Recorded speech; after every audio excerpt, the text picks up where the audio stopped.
ఈరోజు మనం మాట్లాడే topic is Pushpa over rated. మీకు తుపాకి ఇచ్చిందే,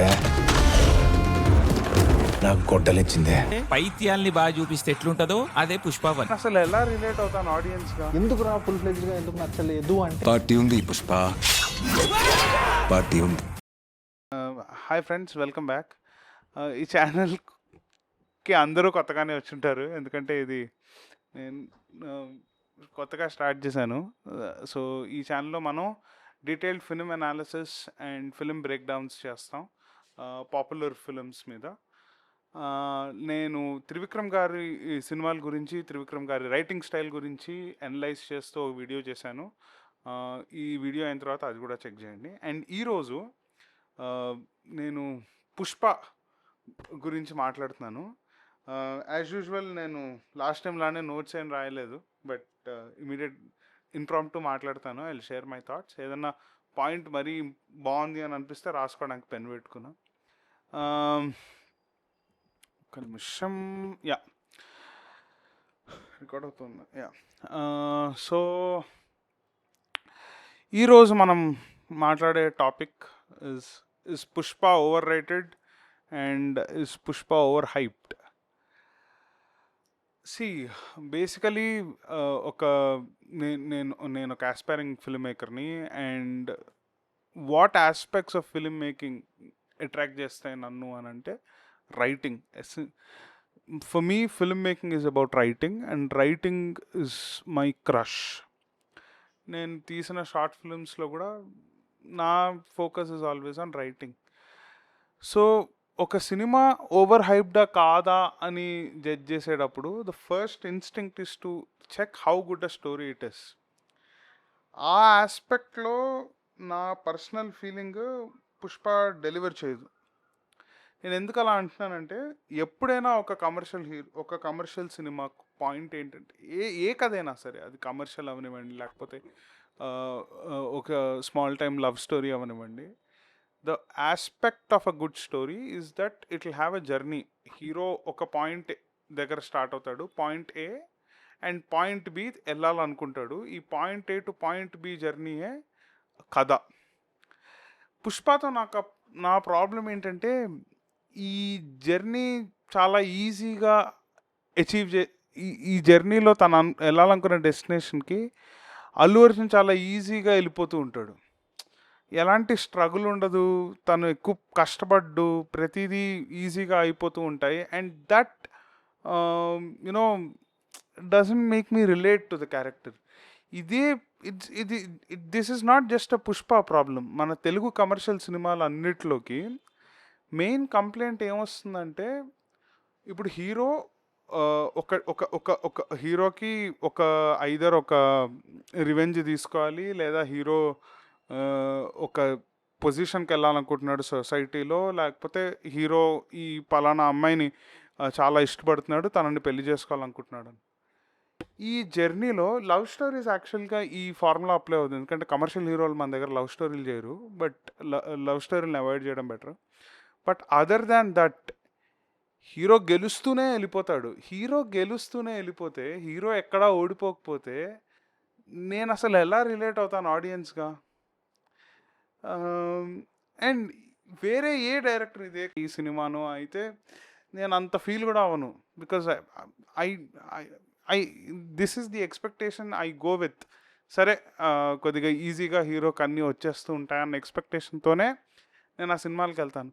సుకుమార్ దగ్గరకు వచ్చేసరికి I have a lot of expectations. Actually before one నేను ఒక్కడనే 2014 ఆ టైం, 2014 సంక్రాంతికి 1 వచ్చింది అనుకుంటా. నాకు సుకుమార్ అంటే పెద్ద ఒపీనియన్ ఏమి ఉండేది కాదు.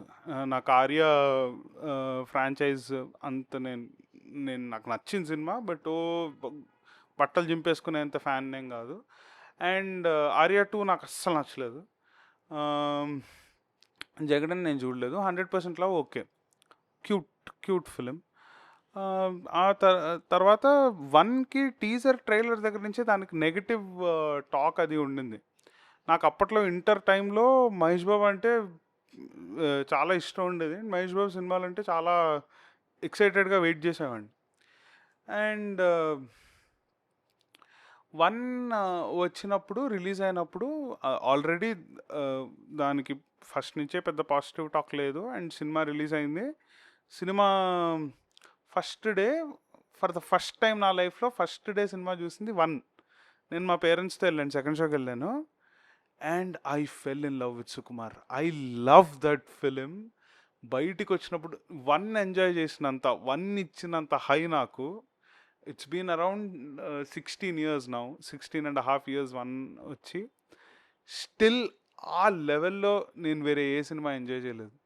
అండ్ ఇందాక నేను త్రివిక్రమ్ నుంచి నాకు నేను ఇది ఎక్స్పెక్ట్ చేయలేదు, ఇంకా better quality of work expect చేశాను. ఎందుకన్నానంటే ఇండస్ట్రీలో మెయిన్ స్ట్రీమ్ డైరెక్టర్స్ అంటే తీసుకునే పేర్లు రాజమౌళి, సుకుమార్ అండ్ త్రివిక్రమ్ ఇప్పుడు, బట్ యా, వీళ్ళ ముగ్గురు.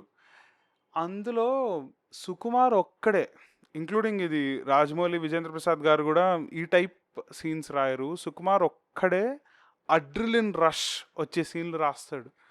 ఆ టైప్ ఫీలింగ్ మనకి ఏమవుతుంది, నెక్స్ట్ ఏమవుతుంది అన్న స్లిక్ ఎక్సైట్మెంట్ అన్నది సుకుమార్ ఒక్కడే జనరేట్ చేస్తాడు. So I expect more from Sukumar, especially Rangasthalam and 1 చూసినప్పుడు. నా కమింగ్ బ్యాక్, పుష్పతో ఎగ్జాక్ట్గా కంప్లైంట్ ఏంటి అన్నప్పుడు, పుష్ప కూడా ఫస్ట్ హాఫ్లో నాకేం కంప్లైంట్ లేదు. పుష్ప పార్ట్ 1, ఫస్ట్ హాఫ్ కాదు, first half in Pushpa part 1 the రైజ్లో I don't have much of complaints. Because అక్కడ సమ్ జర్నీ ఉంటుంది, క్యారెక్టర్కి ప్రోగ్రెస్ ఉంటుంది. క్యారెక్టర్ ఏమీ లేని వాళ్ళ మొదలెడతాడు, క్యారెక్టర్కి వాళ్ళ బ్రదర్స్ నుంచి బ్యాక్లాష్ వస్తుంది. The vulnerability of the hero is also shown. ఒక జర్నీ ఉంటుంది. ఎప్పుడైతే సెకండ్ హాఫ్లో సునీల్ ఇంట్లోకి వెళ్ళి పుష్ప బెదిరిస్తాడో, ఆ సీన్ తర్వాత, the immediate scene after that, second half start అయినప్పుడు ఇంకా పుష్ప గ్రో అవుతూనే ఉంటాడు. మళ్ళీ సినిమా ఎక్కడ ఇంట్రెస్టింగ్గా స్టార్ట్ అవుతుంది అన్నప్పుడు ఫహాద్ ఫాజిల్ వచ్చినప్పుడు సినిమాలో ఇంట్రెస్ట్ స్టార్ట్ అవుతుంది. దిస్ ఈజ్ అగైన్ అంతసేపు ఇంకా హీరో అచీవ్ చేయాలనుకున్నవన్నీ టక్ టక్ టక్ టక్ టక్ టక్ టక్ టక్ అయిపోతుంటాయి. Which is biggest commercial hero మన ఇండియాలో ఎవరు అని అంటే రజనీకాంత్, రైట్? రజనీకాంత్ కంటే పెద్ద హీరో ఎవరు లేరు కదా. రజనీకాంత్ కూడా తన సినిమాల్లో ఓడిపోతూ ఉంటాడు. హీరో ఓడిపోకపోతే మనం రిలేట్ ఎలా అవుతాం? శివాజీ సినిమా తీసుకోండి, ఇంటర్వెల్ టైంకి రజనీకాంత్కి ముష్టేస్తాడు సుమన్. మళ్ళీ శివాజీ సినిమాలో సెకండ్ హాఫ్లో రజనీకాంత్ అంతా వెళ్ళిపోయి ఎంతో ఒక స్టేట్కి వెళ్ళిపోయాడు అన్నప్పుడు సిబిఐ వాళ్ళు వచ్చి అరెస్ట్ చేస్తారు. మళ్ళీ అక్కడ సెకండ్ టైం డౌన్ఫాల్ అవుతుంది హీరోకి. That makes the next rise of the hero interesting. నాకు మొన్న లెనిన్ సినిమా చూసినప్పుడు నాకు లెనిన్ మీద ఏం కంప్లైంట్ లేదు. This is a commercial, Telugu commercial cinema problem.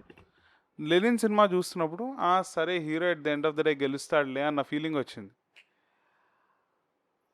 ఎప్పుడైతే నాకు ఆ ఫీలింగ్ వచ్చిందో, లెనిన్కే వచ్చిందా లేకపోతే రీసెంట్ కమర్షియల్ సినిమాలు ఏమైనా ఉన్నాయా లేదా, ఓకే ఫైన్, ఏదో కమర్షియల్ సినిమా చూస్తున్నప్పుడు, సరిగ్గా గుర్తురావట్లేదు ఏ సినిమానో, నెట్ఫ్లిక్స్లో ఏదో సినిమా చూస్తూ ఎప్పుడైతే నాకు హీరో గెలిచేస్తాడు అన్న ఫీలింగ్ వచ్చింది అనుకో, ఇంకా నాకు ఆ జర్నీతో ఏం రెజనేట్ ఏమవుతాను? ఆఫ్ కోర్స్ హీరో గెలుస్తాడు at the end of the day, but as an audience hero గెలవాలి అని నేను రూట్ చేయాలి.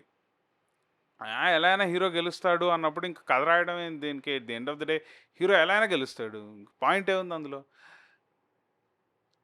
రజనీకాంత్ సినిమాలు వర్క్ అయినవి, నరసింహ కానివ్వండి. నరసింహలో ఇంటర్వెల్కి ఆస్తులన్నీ కోల్పోయి ఇంటి నుంచి బయటికి గంటబడి వాళ్ళ నాన్న చచ్చిపోయి వాళ్ళ చెల్లెలు పెళ్ళి ఫెయిల్ అయిపోయి పూర్తి జీరోలోకి వెళ్ళిపోతాడు ఆయన. ఆ తర్వాత మళ్ళీ అదే నరసింహ సినిమాలో కూతురు పెళ్లి టైంలో మళ్ళీ కింద పడతాడు. భాషా సినిమా తీసుకోండి, భాషా సినిమాలో ఫస్ట్ హాఫ్లో భాషా ఫ్లాష్ బ్యాక్ రాకముందు ఆయన్ని రోడ్డు మీద పోల్కో దేనికో కట్టేసి కొరడా దెబ్బలు కొడతారు, ఆర్ ఆయన ఆటో చింపేస్తూ ఉంటారు. ఆ తర్వాత 'ముత్తు' సినిమాలో కూడా ఆయన్ని బయటికి గెంటేస్తారు. 'రోబో' సినిమాలో ఆయన అందరి ముందు ఇన్సల్ట్ ఫీల్ అయ్యి చిట్టి సరిగ్గా పర్ఫామ్ చేయక దాన్ని డిస్మాంటిల్ చేయాల్సి వస్తుంది. హీరో పడినప్పుడల్లా రంగస్థలం తీసుకోండి, సుకుమార్ సినిమానే. There is a journey. Sarpanch ఎప్పుడు అవుతాడు? సర్పంచ్ అసలు వాళ్ళ అన్న అవ్వడు సర్పంచ్. అండ్ ఆ సర్పంచ్ అవడానికి ఎంత జర్నీ చూపిస్తారు. వాళ్ళ అన్న చచ్చిపోతాడు. ఇంకా గెలిచేస్తాం అన్న టైంలో వాళ్ళ అన్న చచ్చిపోతాడు. అనసూయ సర్పంచ్ అవుతుంది. అనసూయ గారు సర్పంచ్ అవుతారు. When the fight is that difficult, victory makes sense. Hero ఎలా అయినా గెలిచేస్తాడు అన్నప్పుడు ఇదే నా కంప్లైంట్ పుష్ప ఫిలింలో. పుష్ప ఫస్ట్ హాఫ్లో I can see Sukumar's mark. Usually immediate complaint ఏం రావచ్చు అంటే, హీరోకి ఎయిల్మెంట్ పెట్టారు కదా, ఎయిల్మెంట్ పెడితే హీరోకి వన్ సెట్ బ్యాక్ చూపించినట్టే కదా. హీరోకి ఎయిల్మెంట్ పెడితే సెట్ బ్యాక్ ఉన్నట్టు కాదు. హీరో తను వెళ్ళాలనుకుంటున్న జర్నీలో సెట్ బ్యాక్ ఉండాలి. వెళ్ళి సరుకు అమ్ముతాడు. ఆ తర్వాత ఫస్ట్ ఆఫ్ ఆల్ సునీల్ దగ్గర 50 లక్షలకి అమ్ముతానంటాడు. అది కుదరదు. చెన్నైకి వెళ్ళిపోతాడు, అమ్మేస్తాడు. ఆ తర్వాత రష్మికతో ఆయనకి ఇష్యూ సాల్వ్ అయిపోతుంది. తర్వాత వెంటనే సిండికేట్ ఓనర్ అయిపోతాడు. సిండికేట్ ఓనర్ అయిపోయాక ఆయనకి అంతా బాగా సాగుతుంటుంది. అప్పుడు ఫహద్ ఫాసిల్ వస్తాడు. అప్పుడు మళ్ళీ సినిమా ఇంట్రెస్టింగ్గా తయారవుతుంది. బికాజ్ ఛాలెంజ్ ఉంటుంది కదా. కాన్ఫ్లిక్ట్ లేకపోతే కథ ఎంగేజింగ్గా ఏముంటుంది కదా. ఫహద్ ఫాసిల్ వచ్చినప్పుడు నాకు సినిమా జెన్యూన్గా ఇంట్రెస్టింగ్గా అనిపించింది. ఎస్పెషలీ వాళ్ళ ఫస్ట్ కాన్ఫ్లిక్ట్ ఏదైతే ఉంటుందో, ఫహద్ ఫాసిల్ ఇంట్రడక్షన్ కూడా నాకు పుష్ప 1లో, పుష్ప 2లో కూడా ఫహద్ ఫాసిల్ ఇంట్రడక్షన్ నాకు నచ్చింది. పుష్ప 1లో ఫహద్ వచ్చిన తర్వాత వాళ్ళ ఇంటరాక్షన్ అయిన తర్వాత సినిమా మళ్ళీ పికప్ అవుతుంది. అక్కడికి ఆగిపోతుంది సినిమా. సో నెక్స్ట్ ఎప్పుడైతే మనం సెకండ్ పార్ట్కి వెళ్తామో, ఇది ఇది ఇది ఇది పార్ట్ 1 కూడా పర్లేదు, it's okay. Part 2 I have a lot of problem. ఎందుకంటే పార్ట్ 2లో అసలు పుష్పకి ప్రాబ్లమే ఉండదు, ప్రతీది గెలిచేస్తూ ఉంటాడు. అండ్ పార్ట్ 1లో సుకుమార్ స్టైల్ సీన్స్ 2-3 అయినా చెప్పొచ్చు. ఫర్ ఎగ్జాంపుల్ నాకు పుష్ప 1 టైటిల్స్ ఎలా అయితే ఎర్రచందనం గురించి కేశవ ఎలా అయితే ఎక్స్ప్లెయిన్ చేస్తాడో నాకు అది చాలా ఇష్టం. టిపికల్ సుకుమార్ గారి స్టైల్, జపాన్ నుంచి అలా తీసుకుంటూ వస్తారు. ఆ తర్వాత ఆ పోలీస్ ఆఫీసర్, అతని పేరేదో ఉంటుంది, మర్చిపోయాను నేను. బన్వర్ సింగ్ షెకావత్ రాకముందు వచ్చే పోలీస్ ఆఫీసర్ పేరు నారాయణప్ప అనుకుంటా. సమ్ అతను అది చెకింగ్కి వచ్చినప్పుడు రెడ్ శాండిల్వుడ్ అంతా దాచుతాడు డ్యామ్స్లో. ఆ సీన్ కూడా, డ్యామ్ గేట్స్ క్లోజ్ చేసి ఆ సీన్ కూడా నాకు నచ్చింది. And Bhanwar Singh Shekhawat introduction scene నాకు నచ్చింది. ఒకటి తక్కువైంది ఆ సీన్ కూడా నాకు నచ్చింది. పుష్ప 2 పుష్ప 2కి నేను చాలా ఎక్సైట్ అయ్యా సినిమా రిలీజ్ అవ్వకముందు. అండ్ నా ఎక్సైట్మెంట్ కారణమే ఫహద్ ఫాసిల్ కోసమే నేను సినిమా ఎక్సైట్ అయ్యాను. ఫహద్ ఫాసిల్ అందులో ఎందుకులే, డిస్క్రిప్షన్లో ఎందుకులే కానీ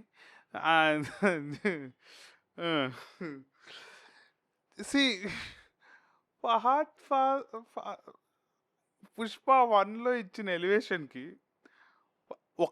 ఒక్క సీన్ సుకుమార్ మార్క్ సీన్ లా ఉండేది. అదేది అంటే రెడ్ శాండిల్ ఎర్రచందనం పట్టుకుంటానని ఫహద్ ఛాలెంజ్ చేసినప్పుడు అల్లు అర్జున్ ఒక్క తుంగ కూడా చెప్పి వాళ్ళిద్దరు ఛాలెంజ్ చేసుకుంటారు. ఆ చేస్ సీక్వెన్స్ ఒక్కటి ఇదిరా సుకుమార్ సీన్ అన్న ఫీలింగ్ నాకు వచ్చింది. But apart from that at least Pushpa 1లో సమ్ జర్నీ ఉంటుంది. ఫస్ట్ హాఫ్లో అయినా హీరో ఇక్కడి నుంచి ఇక్కడికి వెళ్దాం అనుకుంటున్నాడు, దానికి ఆయన ఎలా వెళ్తున్నాడు అన్నది at least some amount of journey ఉంటుంది. పుష్ప 2లో అయితే అసలు కేక్ వాక్. అండ్ కాన్ఫ్లిక్ట్ కూడా లేదు పుష్ప 2లో. ఏంటి కాన్ఫ్లిక్ట్? నేను మా ఫ్రెండ్స్ ఎప్పుడుతో అందరితో ఒక పాయింట్ చెప్తా. ఏంటి అంటే, కథ రాయడం ఎప్పుడైనా if it is a 0 to 1 story అది రాయడం ఈజీ.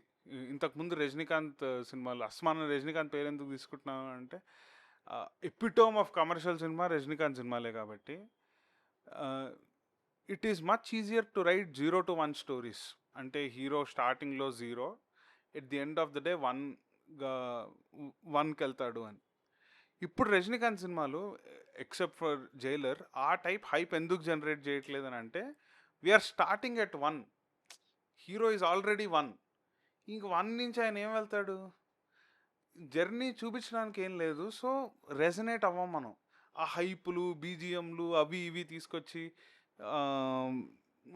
కథ రాయాలి. సో ఇంట్రెస్టింగ్ సీన్లు ఉంటాయి కానీ ఇంట్రెస్టింగ్ ప్లాట్ ఉండదు. బికాజ్ స్కోపే లేదు. You have establish that the hero is 1. What is he fighting for? Because once he is 1, anything he fights for it will become easy. అదే ప్రాబ్లం పుష్ప 2లో ఉంటుంది. పుష్ప 2లో ఆల్రెడీ ఆయన తోపన్నది అచీవ్ ఎస్టాబ్లిష్ అయిపోయినప్పుడు ఇంకా అక్కడి నుంచి ఏం వెళ్తాడు ఆయన ఇంకా. ఇది కూడా నా కంప్లైంట్ పుష్ప 2లో. If I have to pick between 1 and 2, I think both of them are not Sukumar's greatest works. But if I have to pick between these two, I'll pick 1. And I personally believe Sukumar is brilliant in his capabilities. He can really write great stuff. అతన్ని calibre తగ్గ కథ పుష్ప 2 కాదని నా personal feeling. నేనేమి comment చేయట్లేదు. And ఇంకోటి, అల్లు అర్జున్కి national award వచ్చింది పుష్ప 1కి. అండ్ మనకి సుకుమార్ గారికి, if I'm not wrong, if my information serves me well, Pushpa 2 screen ప్లేకి నేషనల్ అవార్డు వచ్చింది. Allu Arjun truly deserves national award అండి. నాకు పుష్ప 2 చూస్తున్నప్పుడు కూడా యాక్టింగ్, ఎస్పెషలీ అందులో ఒక సీన్ ఉంటుంది, వాళ్ళ అజయ్ వచ్చి నేను పిన్నిగా ఒప్పుకుంటున్నాను అని చెప్పి వెడ్డింగ్ ఇన్విటేషన్ ఇచ్చి వెళ్తాడు. అక్కడ పైన నుంచి అల్లు అర్జున్ సీన్ అంతా కింద జరిగేది అంతా చూస్తూ ఉంటాడు. ఒక్క మాట మాట్లాడు, జస్ట్ అట్లా కూలిపోతాడు అంతే. Brilliant performance. He deserves the national award. Pushpa 2 కూడా రావాల్సింది ఆయనకి. But and Sukumar deserves national award. There is no argument on it. But I think తనకి 12 years బ్యాకే నేషనల్ అవార్డ్ రావాలి 1కి. If you are interested, if you want me to do a complete breakdown on 1, I'll do that also. Do let me know comments lo. Conclusion enti is, as I already said, Pushpa 2 I think is not Sukumar's best work. Sukumar's best work. But as a Sukumar fan, as somebody who loves Sukumar, adores him, I really am excited for Ram Charan and Sukumar's project. I'm sure Rangasthalam type మంచి స్టోరీతో ఆ cinema ఉంటుంది అని. Story బాగుంటే నేను అన్ని excuse చేసేస్తా అండి. As writing కాబట్టి స్టోరీ బాగుంటే నేను అంతా ఎక్స్క్యూజ్ చేసేస్తా. And I see myself as a writer. 1100 views వచ్చిన షార్ట్ ఫిలింకి వ్యూస్ వచ్చిన రైటర్. సో రైటింగ్ బాగుంటే నా personal feeling everything is okay. So I'm really hoping it will be a great project, and Ram Charan is a great actor. Quite excited for that project. And yeah, that's it అండి. And మీకు ఇంకా ఏ films గురించి మాట్లాడాలో నాకు చెప్పండి. I will talk వాటి గురించి కామెంట్స్లో. అండ్ ఇన్స్టాగ్రామ్లో అండ్ యూట్యూబ్ షార్ట్స్లో I keep making comedy videos, 5-6 seconds comedy videos. You can check out my Instagram handle in the description box and follow me there also for some fun stuff. This is DSSR Anirudh signing off. Mali next week kalutam.